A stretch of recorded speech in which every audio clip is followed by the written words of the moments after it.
कि इसमें धारा कहाँ की ओर जा रही है, इधर, और इसमें धारा कहाँ जा रही है, इधर, और यहाँ पर ऐसा, और घूम घाम के ये समझ लो मैं इधर बना देता हूँ, यहाँ से धारा जा रही है, ऐसे ऐसे गई, ऐसे घूम करके ऐसे यहाँ पर वापस आ गई। इसको हम क्या बोलेंगे, आयताकार लूप। ठीक है, यहाँ पर मैं एक तार रखा था, दिख रही है आपको, ये मान लो आपके पास एक तार थी। पहले आप क्या किए हो, इस तार में सीधा सीधा करंट बहाए। तो इस तार में यदि करंट बहाते हैं और इसको चुंबकीय क्षेत्र में रखते हैं तो इस पर क्या लगता है, बल लगता है। और वो बल की दिशा किससे ज्ञात करते हैं, फ्लेमिंग के बाएं हाथ के नियम से। अब मैं इस तार को ऐसा कर दिया कि इसको आयत जैसे मोड़ लिया, ये ठीक है। इसको मैं थोड़ा कैसा बना रहा हूँ, आयताकार बना रहा हूँ, ये समझ लो ऐसा, ऐसा। ठीक, अब इसमें कितनी तारें हो गई हैं, तार तो एक ही है, पर इसमें क्या हो गया, इसी को एक में ऐसे करंट जा रहा, फिर इधर जा रहा, फिर इधर जा रहा, फिर कहाँ आ रहा है, नीचे। इसी को कहाँ रख दिए हैं, चुंबकीय क्षेत्र में रख दिए हैं, तो यहाँ पर आयताकार हो गया। ठीक है, तो आप समझते हैं कि इसमें बल कहाँ लगेगा यार, देखते हैं, फिर से मैं बनाता हूँ। ये देखना, फ्लेमिंग के बाएं हाथ का नियम है, ये देखो, थोड़ा सा देखो, मिलाओ तो, ये किसकी दिशा हो गई है, ये किसकी दिशा है, इस दिशा में लगा है। अंगूठा कहाँ जा रहा है, नीचे की ओर, तो इसमें बल कहाँ लग रहा है, नीचे की ओर। समझ में आ गया। अब इसमें लगाऊं, ये देखो, इसमें इस वाली लाइन में धारा कहाँ हो गई, चुंबकीय क्षेत्र इधर, और बल कहाँ जा रहा है, बाहर। माने इस लूप पर एक बल कहाँ लग रहा है, अंदर की ओर, इसमें एक बल कहाँ लग रहा है, बाहर की ओर। तो आप ये सोचो कि यदि मेरे पास एक किताब है, इस किताब में एक बल इधर लगे और एक बल इधर लगे, तो क्या होगा यार, ये क्या होगी, ऐसे ऐसे घूमने लगेगी। फिर से समझो यार, सीधा है, इसमें जो है, मान लो इसमें बल कहाँ लग रहा है, नीचे, इसमें बल कहाँ लग रहा है, ऊपर। जब इसमें नीचे बल लगेगा तो ये वाला हिस्सा कहाँ जाएगा, नीचे, और ये वाला हिस्सा कहाँ जाएगा, ऊपर। तो ये क्या होगा, घूमेगा। तो जो घूमने वाला बल होता है उसको बोलते हैं बल आघूर्ण। घूमने वाले बल को क्या बोलते हैं, बल आघूर्ण। तो आज जो हमको व्यंजक निकालना है, यही निकालना है कि एक आयताकार लूप है, उसको चुंबकीय क्षेत्र में रखे हैं, तो उस पर कितना बल आघूर्ण लगेगा। ये जो आप पंखा देखते हो, मोटर देखते हो, मिक्सी का मोटर देखते हो, या फिर समझ लो चक्की वगैरह का मोटर देखते हो, वो इसी सिद्धांत पर काम करते हैं। ये छोटा सा सिद्धांत नहीं कि हाँ यार पढ़ लिए, बात खत्म हो गया, ये घूमेगा। लेकिन इस सिद्धांत का उपयोग करके हम पंखा घुमा रहे हैं, बड़े बड़े मोटर घुमा रहे हैं, छोटी से लेकर के बड़ी बड़ी मोटर होती हैं, सब इसी सिद्धांत पर घूमती हैं। हम करंट देते हैं, चुंबक के बीच रख देते हैं, ये क्या हो जाता है, घूमना चालू कर देता है। तो कितना घूमेगा, कितनी ताकत से घूमेगा, इसका हमको व्यंजक निकालना है। ठीक, तो समझ में आया ये। फिर से देख लेते हैं यार, ये क्या है, आयताकार लूप। नाम क्या है आयताकार लूप का, PQRS। चित्र के बारे में लिखना भी होगा आप लोग को, तो मान के चलते, माना एक आयताकार लूप है, लूप PQRS है। पहली लाइन क्लियर हो गई, जिसकी लंबाई कितनी है, L है, चौड़ाई कितनी है, इसे एक समान चुंबकीय क्षेत्र में रखा गया है। इसमें प्रवाहित धारा क्या है, I है। बस इतना लिख देना है। इसके बाद फ्लेमिंग के बाएं हाथ के नियम से, कौन से नियम से, फ्लेमिंग के बाएं हाथ के नियम से, PQ भुजा पर कागज के तल के लंबवत नीचे की ओर, अंगूठा नीचे जा रहा था तो उसको क्या बोलेंगे, कागज के तल के लंबवत नीचे की ओर बल लगता है। तथा कौन सी भुजा पर, RS भुजा पर कागज के तल के लंबवत ऊपर की ओर बल लगता है, जिससे बल आघूर्ण उत्पन्न हो जाता है। तो फिर से दिखा देते हैं, जितना जितना यहाँ दिखता है उतना हमको बोलना है। तो चलो बोलो, माना PQRS एक आयताकार लूप है। लाइन क्लियर हो गई, ठीक, जिसकी लंबाई L है, ठीक है। इसे एक समान चुंबकीय क्षेत्र में रखा गया, ये क्लियर हो गया।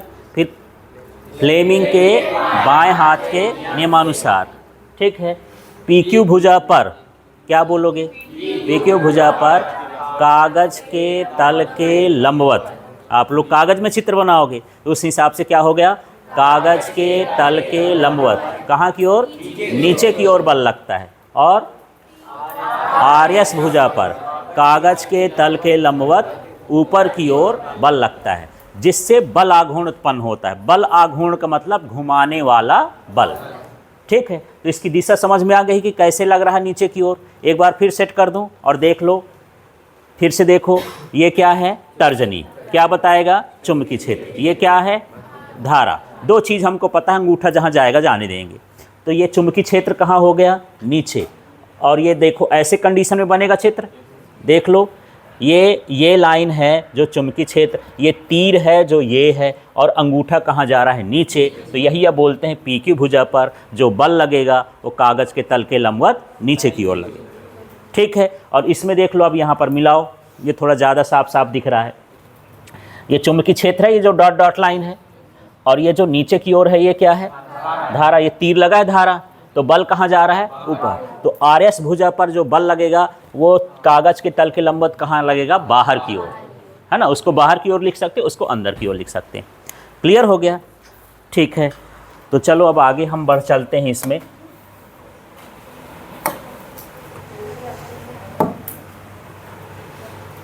तो हमारा सीधा प्रश्न है कि आयताकार क्या है, लूप।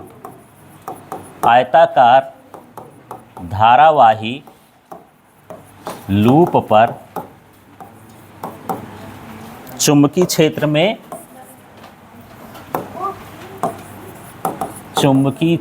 में लगने वाला बल आघूर्ण, ये हमको व्यंजक निकालना है। ठीक है, और इसका हमको देखना है, बात नहीं करो, इसको हमको देखना है कि इसका मान कब अधिकतम होता है, कब क्या होता है, न्यूनतम। तो चलो एक सिंपल सा चित्र बनाते हैं, अब सरल सा चित्र बना लेते हैं। ये एक हमारे पास क्या हो गया, ये हो गया आयताकार लूप हो गया इस तरह से, ये ठीक है, ये क्या हो गया, आयताकार लूप।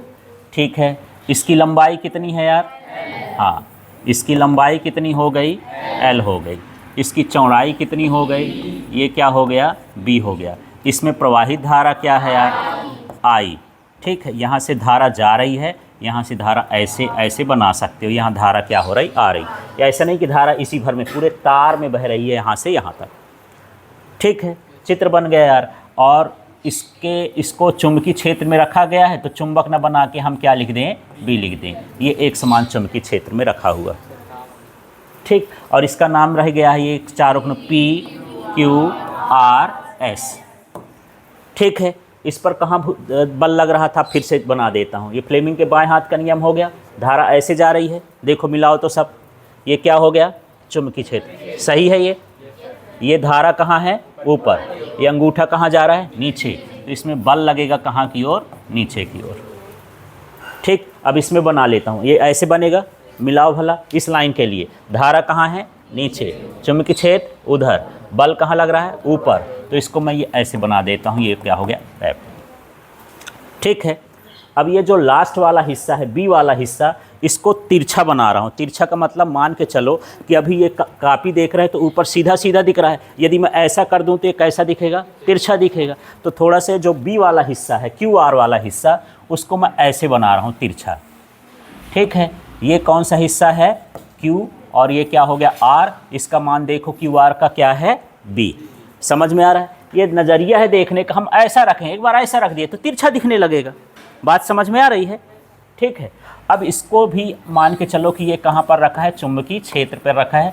अब यहाँ पर हम एक क्या बना देंगे, त्रिभुज बना देंगे अपने से। ठीक, और यहाँ पर ये थीटा कोण है, यहाँ पर कोई नाम दे दो, कुछ O वगैरह ऐसा करके। ठीक है, तो यही हिस्सा है, इसको हम ऐसा रखे हैं, यहाँ पर कैसा रख दिए हैं, तिरछा। इस पर क्या लग रहा है यार, बल। एक बल लग रहा है नीचे की ओर और एक बल लग रहा है ऊपर की ओर। इसके में हो गया F और ये हो गया F। और जो धारावाही चालक पर जो बल लगता है वो क्या होता है, ILB। यहाँ भी F का मान क्या है, ILB। इसके पहले वाले टॉपिक में पढ़ चुके। धारावाही चालक पर लगने वाला बल का सूत्र था ILB sin थीटा, पर यहाँ sin थीटा नहीं है क्योंकि ये लंबवत है। sin 90 का मान कितना हो जाता है, 1, इसलिए ऐसा लिख दिए। ठीक है, तो जब परीक्षा में आएगा तो हेडिंग बना करके सबसे पहले क्या बनाना है, चित्र। ठीक। अब चित्र के बारे में लिखना है, अभी बता चुका हूँ, आपको बोलते भर जाना है। क्या माना PQRS एक आयताकार लूप है। पहली लाइन क्लियर हो गई? हाँ, चौड़ाई भी है क्योंकि आयत है, आयत में लंबाई चौड़ाई होती है। ठीक है, प्रवाहित धारा I है। फिर इसका नाम लो, फ्लेमिंग के बाएं हाथ के नियमानुसार। ठीक है, हाँ। फिर कौन सी भुजा पर?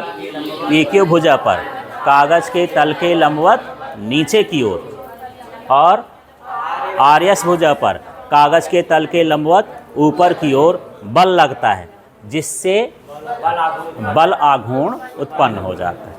ठीक है, बस इतना लिखना है। इसके बाद यहाँ पर हमको बल आघूर्ण का सूत्र लिखना है।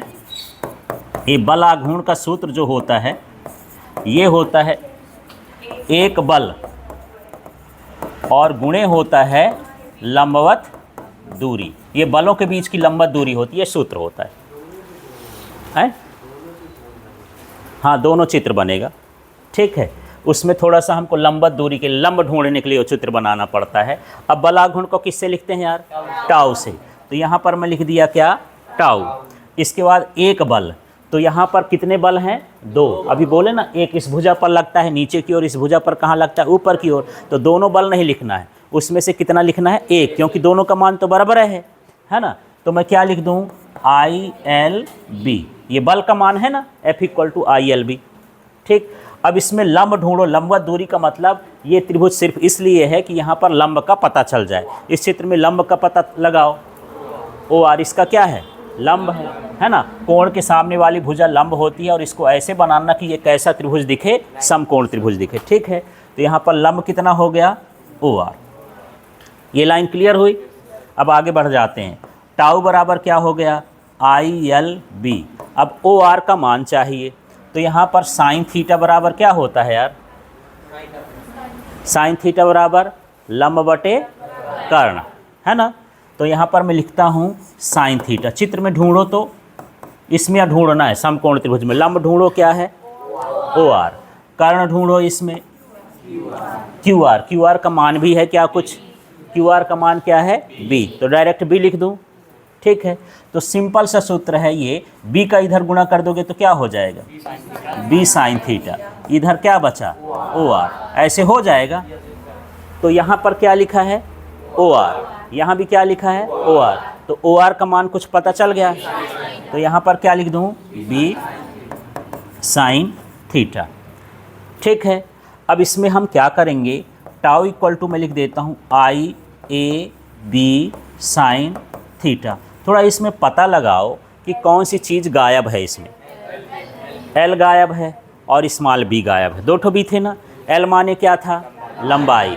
b माने क्या था? चौड़ाई। लंबाई गुणे चौड़ाई क्या होता है? आयत का क्षेत्रफल होता है। तो यहाँ पर जो क्षेत्रफल है उसको किससे लिखते हैं? A से। एरिया हो गया। तो यहाँ पर लिख सकते हो बगल में कि कहाँ चला गया। तो L गुणे B बराबर क्या हो गया? A बराबर क्या है? आयत का क्षेत्रफल। समझ में आ गया? तो जैसे मैं यहाँ पर ये घेरा बनाया था, ये जो मान आया एक घेरे का आया। कितने का आया? एक घेरे। इसी तरह के मैं बहुत बार ऐसे ऐसे घेरे लगाते जाऊँ यार, तो क्या हो जाएगा? यदि इसमें n फेरे हों तो n का क्या हो जाएगा? गुना। ठीक है, तो यहाँ पर यदि लिख देते हैं, यदि क्या हो? n फेरे हों तो टाउ = क्या हो जाएगा? NIAB sine theta. देखो इस सूत्र में सिर्फ IAB साइन थीटा था, ये एक फेरे का था, है ना। अब यदि n फेरे हो जाएंगे तो ये हो जाएगा NIAB साइन थीटा। n का मतलब कोई संख्या है। जैसे 10 फेरे लगाए तो n का मान कितना हो जाएगा? 10 हो जाएगा। ठीक है, अब देखो ये सूत्र कहता क्या है? इतना सरल नहीं है कि हम इसको निकाल लिए काम ख़त्म हो गया। जैसे मान के चलो मुझे एक छोटी सी मोटर बनाना है कि यार ये पेन को ऐसे ऐसे घुमाए, या अभी समय गणेश जी वाला कुछ आने वाला है तो उसमें गणेश जी का चक्कर घूमे, तो उसको हल्का घुमाना है। तो वहाँ पर फेरों की संख्या कैसे कर सकते हो? कम कर सकते हो। फेरों की संख्या कम हो जाएगी, धारा कम हो जाएगी, क्षेत्रफल कम हो जाएगा, चुंबकीय क्षेत्र कम हो जाएगा, कम काम करेगा। अब मुझे पंखा बनाना है, तो पंखा बनाने के लिए क्या करूँगा? फेरों की संख्या अधिक करूँगा, धारा का मान अधिक करूँगा, क्षेत्रफल अधिक करूँगा, चुंबकीय क्षेत्र अधिक करूँगा, ज़्यादा ताकत से घूमेगी। बोले नहीं सर, मुझे वो वाली मशीन बनाना जो पत्थर फोड़ती है, प्रेशर मशीन होती है ना, बड़े बड़े पत्थरों को फोड़ती है, वो भी तो घूम के ही करती है, उसमें मोटर लगना है। तो अब क्या करने पड़ेगा, उसकी ताकत बढ़ाने के लिए क्या क्या करना पड़ेगा बताओ? फेरों की संख्या बढ़ा दें, और क्या कर दें? धारा हमारे बस में नहीं, कंपनी वाला देता है, तो धारा को छोड़ दो, धारा बढ़ा ही नहीं सकते। ठीक, क्षेत्रफल हमारे बस में है, बड़ी मोटर बना देंगे यार, उसका मोटर बहुत बहुत बड़ा होता है। ठीक है, और चुंबकीय क्षेत्र का मान भी क्या कर देंगे? बढ़ा देंगे, ज़्यादा काम करेगी। तो इस तरह से ये सिद्धांत है एक मोटर वोटर चलने का, घुमाने वाली चीज़ों को चलने का ये सिद्धांत है। ठीक है, अब यहाँ पर हम ये जानना चाहते हैं कि यार इसका मान अधिकतम कब होगा? तो जब थीटा बराबर 0 डिग्री हो तो भला टाउ बराबर कितना होगा यार? इसको सूत्र को देखो, अलग से याद न हो करना है। यहाँ थीटा की जगह 0 रख दो तो क्या बनेगा? ये साइन 0 है ना। थीटा की जगह 0 रखो तो क्या बनेगा? साइन 0। साइन 0 का मान क्या होता है? 0। तो सब कुछ क्या हो गया? 0। ठीक है, अब दूसरा कंडीशन देख लो, यदि यहाँ पर थीटा बराबर 90 डिग्री हो तो क्या बनेगा? इसी में देखो, टाउ की जगह टाउ लिख दिया NIAB, और साइन थीटा की जगह 90 रख दिए, तो साइन 90 का मान कितना होता है? 1। तो 1 न लिख करके ये लिख देंगे। ये क्या हो गया? अधिकतम। ये कैसा मान हो गया? अधिकतम। और ये कैसा हो गया? न्यूनतम। ठीक है, लेकिन ये अधिकतर परीक्षा में पूछता है, क्योंकि मैं बताया था कि जब हमारे पास ऐसा सूत्र आए जिसमें क्षेत्रफल हो तो उसमें उल्टा उल्टा बोला जाता है। जैसे 0 डिग्री का मतलब होता है समांतर, और थीटा का मतलब क्या होता है? लंबवत। लेकिन इसके साथ उल्टा बोलना है ना। इसमें 0 वाले में क्या बोलना है? लंबवत। और थीटा वाले, वो 90 वाले में क्या बोलना है? समांतर। क्यों बोलना है? क्योंकि ये सूत्र में क्या आया? क्षेत्रफल। क्षेत्रफल में जो दिशा होती है उसके क्षेत्र सदिश की होती है। जैसे मेरा हाथ है तो इस हाथ में एक लंब रेखा खींच दो, वो उसका क्या कहलाता है? क्षेत्र सदिश कहलाता है। तो जिस भी सूत्र में ए दिखे और यस दिखे, तो जब थीटा का मान बताना हो तो कैसा बताना होगा? उल्टा। इसके पहले मैं ये पढ़ाया था d phi equal to EDS cos theta. इसमें भी DS है, या तो क्षेत्रफल यस में आता है सरफेस में, या किस में आता है? ए में, एरिया। सूत्र में यही दो चीज़ लिखा रहता है। तब इनके लिए जो कोण का मान है हम कैसा बोलेंगे? उल्टा बोलेंगे। ठीक है, तो यहाँ पर देखना, ऐसे बोलेंगे कि जब चुंबकीय क्षेत्र और लूप, ये चुंबकीय क्षेत्र हो गया और इसको क्या बोलोगे? लूप। कैसे हों? लंबवत हों। 0 डिग्री होगा तो क्या बोलेगा? लंबवत हों, तो बल आघूर्ण का मान न्यूनतम होता है। समझ में आ गया? लाइन क्या बनाओगे? फिर से बोलो।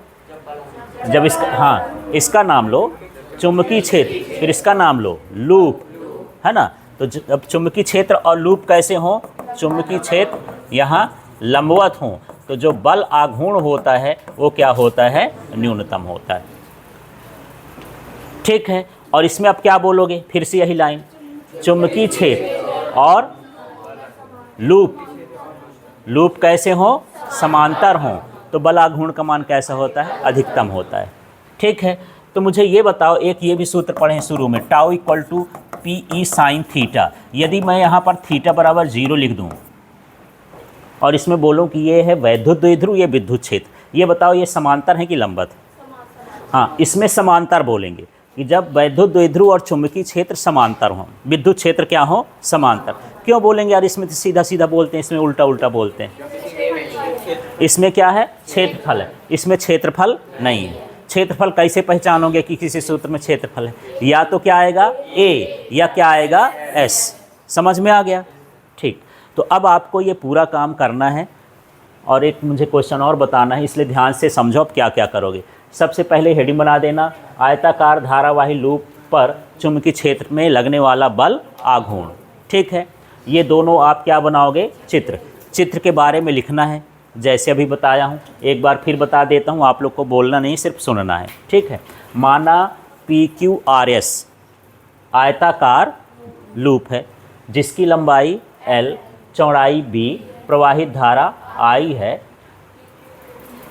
फ्लेमिंग के बाएं हाथ के नियमानुसार PQ भुजा पर कागज के तल के लंबवत नीचे की ओर और आरएस भुजा पर कागज़ के तल के लंबवत ऊपर की ओर बल लगता है, जिससे बल आघूर्ण उत्पन्न हो जाता है। फिर यही बल आघूर्ण बराबर ये सारा कुछ लिखना है, ठीक, और यहाँ तक इनका कंडीशन भी बताना है। चलो चालू करो, 10 मिनट का ही